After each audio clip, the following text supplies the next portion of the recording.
Up close with Apple's HomePod.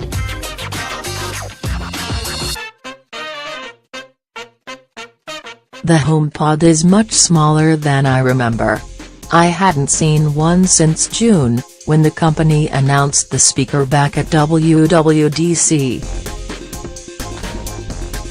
Last month, of course, Apple announced the speaker was being pushed back from its projected December launch date because the company needed a little more time. That time, it seems, has finally arrived, going up for pre-order this week and shipping on February 9th. I spent a bit more time with the smart speaker this week in its final production form, and was surprised by how small the thing is, at 7 inches. Maybe it's all that time I've been spending with Google's massive 12-pound Home Max speaker. As advertised, the thing sounds great. There's little question here that the HomePod is a speaker first, smart second, bucking the trend of the earliest Echo and Google Home devices. Apple's engineers were able to get a lot of rich and full sound out of that little footprint. The speaker is particularly adept at isolating vocals and maintaining often muddled oral aspects, like background singers and audience sounds in live recordings. The company diagrammed the internals a bit during launch. There's a ring of 7 tweeters around the bottom of the system, with a large woofer up top which is able to move up to 22 mm, a sizable travel given the HomePod's relatively small size. One of the big things the design offers over the Home Max specifically is that 360-degree design, which again, does a surprisingly good job offering consistent coverage in different spots of the room. When I met with Google ahead of the Max launch, the company explained it had opted for a single-directional design given the fact that most people end up placing their speakers against a wall. The company uses that positioning to offer what its branded smart sound, essentially the speaker's ability to adapt its sound quality based on its proximity to the wall. After all, so much of what we hear from a speaker is what's reflected back at us. Apple doesn't have a fancy alliterative name for its version of the technology, but the HomePod appears to operate on a similar principle. Here's how the company describes it. It automatically analyzes the acoustics, adjusts the sound based on the speaker's location, and separates the music into direct and ambient sound. Direct sound is beamed to the middle of the room, while ambient sound is diffused into left and right channels and bounced off the wall. So your music sounds amazing, wherever you are in the room. In essence, it seems to be using the onboard microphones to create locational awareness based on the sounds that are reflected back at it. From there, it paints a picture of the room around it and serves up sound accordingly. In the case of the Home Max, the system gradually adjusts the sound to accommodate its surroundings, so there isn't a sudden shift in quality. I didn't have time to futz about with the feature on the HomePod, but I imagine it executes in a similar fashion. So it sounds great. It's nice to look at, too, with a cloth cover that comes in either white or a dark gray. The top features 2 volume touch buttons. When the HomePod is listening and thinking, You get a colorful circle of light representing that ethereal sense of intangibility that is Siri, which, of course, brings us to the other part of the whole smart speaker experience. This is, of course, Apple's answer to the Echo and Home, and Siri is an integral part of that experience. The company seems unlikely to open its smart assistant to third-party hardware anytime soon, lest it risk delivering something less than its customary hardware-software symbiosis, so HomePod is really the definitive Siri smart home experience for the foreseeable future.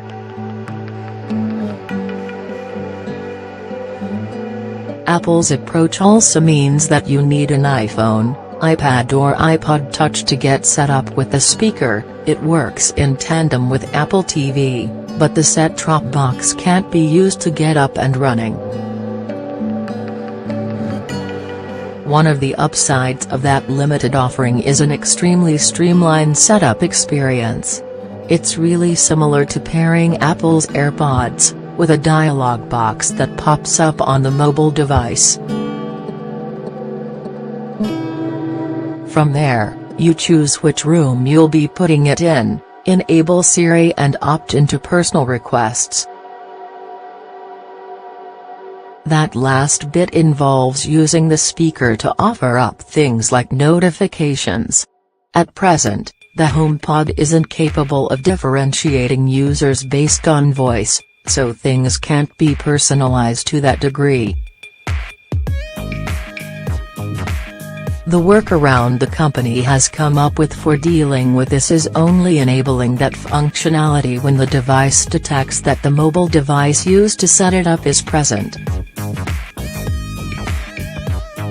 In terms of privacy here, like Echo and Home, the 6 onboard microphones are listening for their wake words, "Hey Siri," and only send info to the server once that is invoked.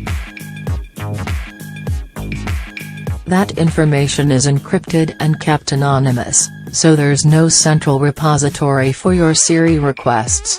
Also, unlike Amazon and Google, there's no running tally of those requests in a centralized Siri app. In fact, there's no devoted Siri app involved at all. Instead, all of the mobile HomePod controls are nestled in the Apple Home app. So if you want to, say, turn the microphones off for privacy, you go into the Home app and disable them. You also can just ask Siri to stop listening by saying, naturally, "Hey Siri, stop listening." There's no visual cue for this, like the red ring that lights up on Echo devices. There's no physical button, either. When you want Siri to start listening again, you either can re-enable the feature in Home or activate Siri by touching the top of the HomePod. Siri does appear to listen pretty well when it's enabled, even when music's playing. No word on whether there will be something akin to Amazon's near-field tech on board when the company rolls out multiple speaker pairing as a free update later this year. If I were the betting sort, I'd say expect some news on that front sometime around WWDC. The smart assistant's functionality on the device is going to be somewhat limited at launch, not surprising, since Amazon and Google have a pretty healthy head start here. Apple was focused on what it saw as the key things folks actually use these devices for. Music is the #1 spot, of course. Also on board are weather, traffic, directions and news. That last bit, as reported, is accomplished through access to podcasts. Here in the States, the device defaults to NPR, but you can switch that setting to Fox News, among others, because where people get their news has become even more polarizing than the mobile operating system they use. There's also calling functionality on board. This operates differently than the Echo, however. It actually needs to be initiated on an iPhone and then handed off to the HomePod. That means the phone needs to be present. Smart home functionality is pretty robust here, courtesy of all the work Apple's been doing on the HomeKit side of things. And all of that is aggregated into the Home app. There's also no need for a separate smart home hub here, which is nice. The company's made a point to keep much of the functionality in the Apple family here. That's actually clearest on the music side of things. If you want full music playback functionality, you'll need Apple Music, which Siri will happily offer up as a free 3-month trial on setup. The only way to use something like Spotify is through AirPlay on a connected smartphone. There's no O input on the back, either. That's going to be a sticking point for many users, of course. Hard to say if third-party music streaming will be coming down the road, but this all seems to be part of Apple's focus on offering a unified end-to-end experience with the product. The plus side of such integration is a depth of functionality. For example, you can ask Siri for contextual information on a song or artist while listening through Apple Music using commands like "Hey Siri, when was this song released?" or "Hey Siri, tell me about Husker Du." That information is pulled from a variety of sources, including Apple Music's own metadata and places like Wikipedia. I admittedly only had a short time with the speaker, so I'll save any final thoughts for now. What is clear, however, is that the HomePod is a very Apple take on the category.